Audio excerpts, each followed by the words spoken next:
being lied to about wax. I was lied to about wax. I thought I was going to be making this video that waxing your chain is insane and totally finicky and absolutely sucks. And I'm here to say I was 100% incorrect about wax chains. I don't know where all this misinformation is coming out from, and I've had teammates, friends, athletes, the Discord. It has been nonstop. Shout out to Matt, who said, I'm not going to be a wax lord and tell you that you got to do this, but you really should try this. Finally, my boy Zach had said to me, man, I don't know where you're getting all this information that waxing your chain is going to add more maintenance. I clean my bike less because I wax my chain. And that was the statement that I thought, okay, this guy's a smart guy. What am I hearing and what am I taking in that is not correct?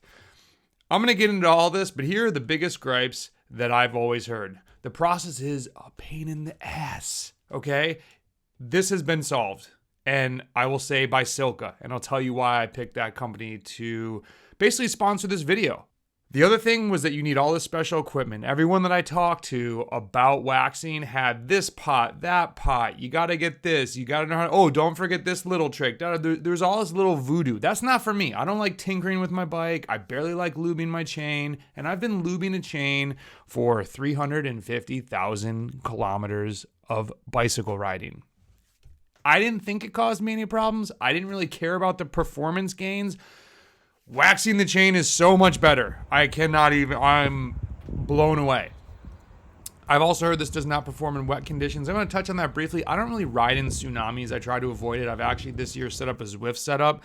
If you live in a super rainy place where it rains all the time, then maybe waxing's not for you. I can't speak to that. So the other thing that I always heard, you have to change your chain every 250 miles. That's not true at all. And I'm 400 kilometers, let's call it. I rode 1,800K on one chain by just topping up. And I'll tell you what that means with this really awesome Silca product that is not that expensive. And to that point on money, everyone says that this is less expensive. Silca has put out a ton of information on how it is less expensive. For me as the user, I don't care. I'm 43. I've been working for 25 years. I save money. I don't care if I spend $5 more on a chain or $10 on this setup. So this is not the budget cyclist video. I want something that is less maintenance. That was it. And so that's how this started with Silca. I said, hey guys, my name is Brendan. I have this YouTube channel and I have been harassed for the past 3 to 4 years to try your products. And everyone always says, I use Silca. Well, I know this is not going to be easier than lubing my chain, but I would really love to shut these people up. So if you're down for it, let me try. What do you got? Show me what you got. What's your system? How do I do this? And initially, here's one thing that I'll say Silca I don't think does well. They said, oh, well, watch these videos on our new YouTube channel. They have almost as many videos as we do. It's like you have to dig through all these videos. There are 2 that are clutch that explain the process, how you can strip a chain, do this whole thing. They have the new little pot that you can buy for $99, which is so worth it. But this marketing manager said, oh, dude, I'll take this bet. He goes, if you honestly will give it a fair shot. I'm like, real? Okay, this guy doesn't even know me, and he's willing to go toe for toe. And when we were building up a new bike, I said, if I'm ever going to do this waxing thing, now's the time. Everything is fresh and clean. And that was another big pain. I asked people, how do you get the chain lube off of the chain before you wax it? And then there were 50 different ways to do it. I'm like, I don't need to be shaking this thing up and doing this. Silca solved that problem too with a thing called chip strip. So the things that I never heard is what Zach told me. This is going to decrease the amount of cleaning that you have to do on your bike. This is going to make your bike maintenance so insanely simple. The product that when people are going to tell you you have to change your chain every 400 kilometers, they have a super secret drip lube that is called topping up. So after the first 3 rides, you wax your chain. And I'm not going to go into how to wax a chain. There's 5 million videos on this. You wax the chain. After the first ride, you just drip some lube on. It takes 40 seconds and you let it sit overnight. You do that after the first 3 rides. And if you want to watch a video, Josh from Silka goes into the science of it. Silka is like way more into the science in this than I even care about. I want less maintenance, fast bike, clean bike. That's what I wanted to get out of this. This is super easy. I rode 1,800 kilometers, which is way more than they tell you to do. You're supposed to change like every 1,000 kilometers, every 600 miles or so. What I have fallen in love with that nobody tells me is that it is so silent. My cassette has never been dirty. And the chains, obviously you do hear people say you can grab the chains. Like, when are you grabbing your chain? Who cares about that? Just traveling, throwing it in my car, the bike around other stuff. It's not a nuisance now. I just cannot believe how dirty my bike was getting from chain lube. When you think about it, especially if it does rain, the lube is all that. What I thought was road gunk was really like lube hitting the back wheel, making it way dirtier. I pretty much just wipe my bike down now. Everything down, what's the word, where like your down tube and the chainstays come together, like where your cranks go in. Sorry, I just rode.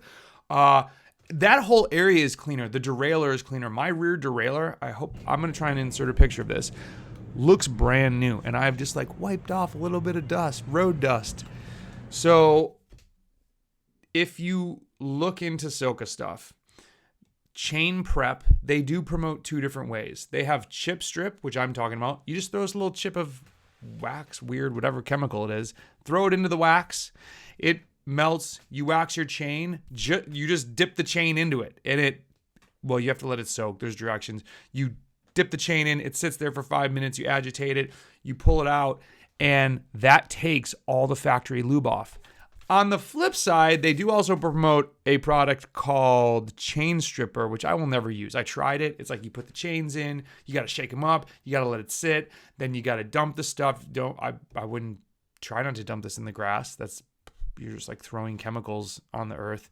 You got to dispose of that. You got to rinse the chain, rinse it again, then you wax it. I'm like, why would you do all those steps when there's chip strip? Here's the asterisk. If you do chip strip, you can only use that batch of wax 6 times. Well, dude, 6 times? Who's doing 6 chains? I thought I had to do like 50 chains because I change a chain psychotically every 1,200 to 1,500 miles. Damn, you got me kilometers. What is that?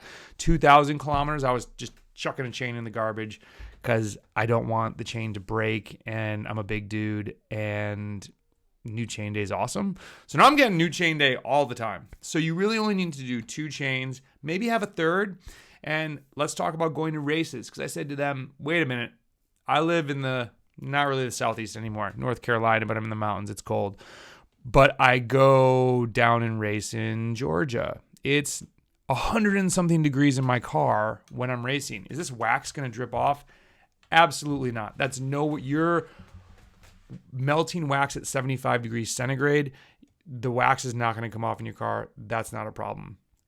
So reduce cleaning of the cassette, faster bike. There's all the data out there. I'm not going to go into that. It's not finicky. It's super easy. You buy the pot, you buy the chip strip, you buy the bag of wax, and you buy the super secret lube, and you're off and running. The only other thing that I could think that you might need is microfiber towels if you want to get really geeky with it, because they don't recommend using a t-shirt rag because then the lint will get into the chain and you're like tampering with the system. I mean, is that really going to slow you down? I don't know. And the only other thing is, to be fair, that I would say is if you do talk to the Silca people, obviously they're very knowledgeable, but they're going to push you on Silca products. Josh in videos is like, oh, you don't have to buy this from Silca, whatever, But it's like, when I ask them other options of, what if I want to, strip the chain I'm at the bike shop and they've got an ultrasonic and like, well, what's in it? Don't put that in if you don't know what that is. What's the chemical, And I mean, they're so into the science that they're talking about, products that we know aren't perfect for the bike, like, Simple Green. I know there's a bike formula, but a lot of us had just used Simple Green for years. Dawn dish soap was at every bike race. There's an oxidation that can happen to some of the metals, and there's like little microscopic notches, and I forget the exact term. I can maybe put in the show notes. They're like, you don't want that to happen to you. I'm like, well, when I'm throwing my chain out after every 2000K, I don't really care about that. But now that I'm using chains over and over again and my cassettes look brand new, yeah, I want to take care of the equipment a little bit better. And so I try to follow their recommendations. So we've been lied. I don't know. Let me know if you need a follow-up on this. I wanted to make this very short and sweet. The process is not a pain. It's super easy. If you need details on it, I'll direct you to a Silka video. The special equipment and voodoo tactics, that's not a thing anymore. I've ridden through the wet. I don't ride through tsunamis all the time. I've, of course, gotten rained on on rides. You dry the bike off, you put on the super secret lube, and you're good to go the next day. You don't have to change it every 400K. It's not for the finicky bike mechanic person. And the only other thing that somebody asked me was like, oh, what about like winter salty rides? I'm not riding in that anymore. I'm not that hardcore. When I was 26, my minimum temp was, you got me again. I don't know centigrade. It was 22 Fahrenheit.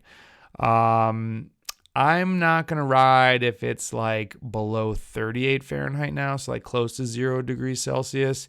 If it's salty and wet, I'm definitely not riding outside. It's just not fun for me anymore. And in future videos, you're going to hear me talking about I'm going to be running and doing my strength training instead because I finally, knock on wood, fixed my back and my glutes. And I just need to be overall athlete. But that's a topic for another video. So get the Silka stuff. I'm going to try and put a code in there. They hate giving out discount codes because then they go to like these discount websites. It's just a total crap show. But let me see what I can get from them so you can get some free stuff, and we'll go from there. Good luck. Let's get it. Wax it up. Wax Lord signing off. Bye.